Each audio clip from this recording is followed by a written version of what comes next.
বর্তমানে যে ইরান এবং এর সাথে ইসরায়েলের যে যুদ্ধ চলছে এটা তো আপনি জানেন হয়তোবা।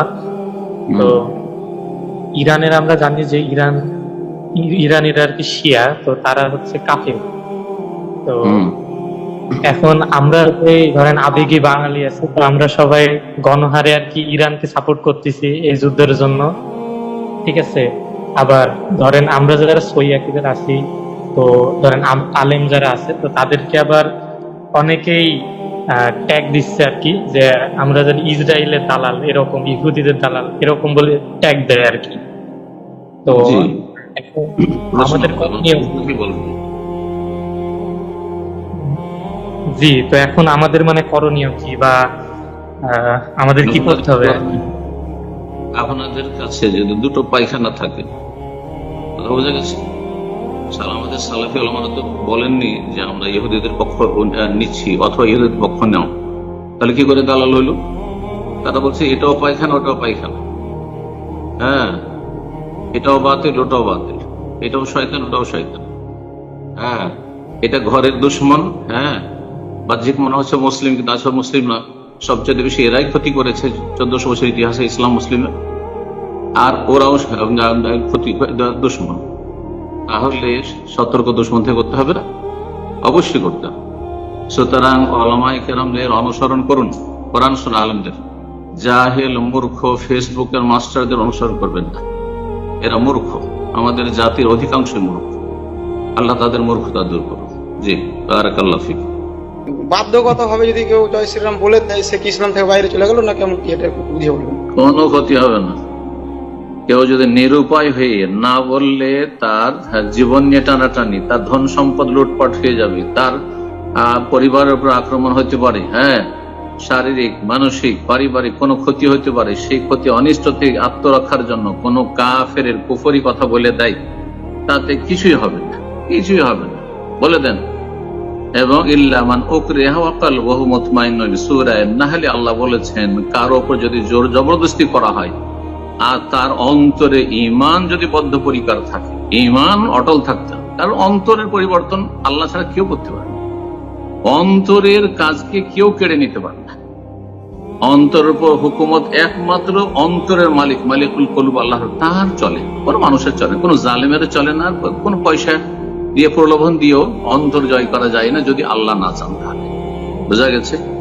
সুতরাং জালেমরা যদি এরকম জুলুম অত্যাচার করে সোজা বলে নেন, তাতে কোনো যায় আসে না। কিন্তু আপনি সেখান থেকে নিরাপদ স্থানে যাওয়ার পরে না, মোটেই না, মোটেই না, বরং কাফের এবং কুফরের উপর আপনার ঘৃণা থাকতে হবে, বৈরিতা থাকতে হবে, যা আল্লাহ ফরজ করেছেন করা। এটি হচ্ছে ইব্রাহিম আলাইহিস সালামের দিক। ইন্না বরাউ মিনকুম ওয়া মিম্মা তা'বুদুনা মিন দুনিল্লাহ, আমরা তোমাদের থেকে সম্পর্ক ছেদ করছি, তোমাদের কুফর শিরকের সাথে কোনো সম্পর্ক নেই, দরগা দুর্গা পূজার সাথে আমাদের কোনো সম্পর্ক নেই। ওয়া মিম্মা তা'বুদুনা মিন দুনিল্লাহ, তোমাদের এই শিরকের সাথে এবং যারা শিরক করে তাদের সাথে অন্তরের দূরত্ব অবশ্যই হইতে হবে। কিন্তু যেখানে নিরুপায় হবেন জায়েজ আছে, বলে ফেলুন। জি, আল্লাহ হেফাজতে রাখুন, মাজলুম মুসলমানদের আল্লাহ রাব্বুল আলামিন হেফাজত করুন, জালেমদেরকে আল্লাহ ধ্বংস করুন।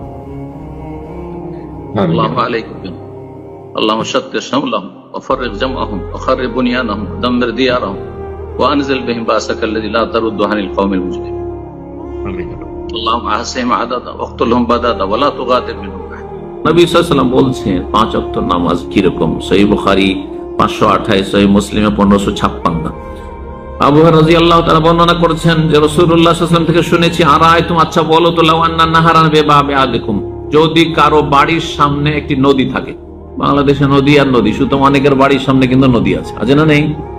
নদীর পাড়ে বাস করেন, বাড়ির পিছনে নয়, বাড়ির সামনে নদী।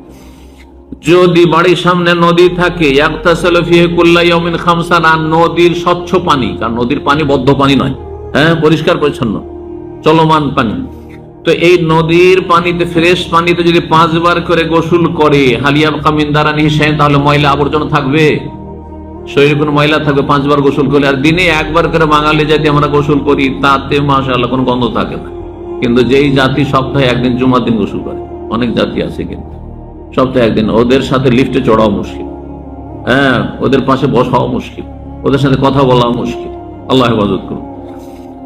তো বিশেষ করে শরীরে যদি গন্ধ থাকে তার সেই গোসলের গুরুত্ব বেড়ে যাবে।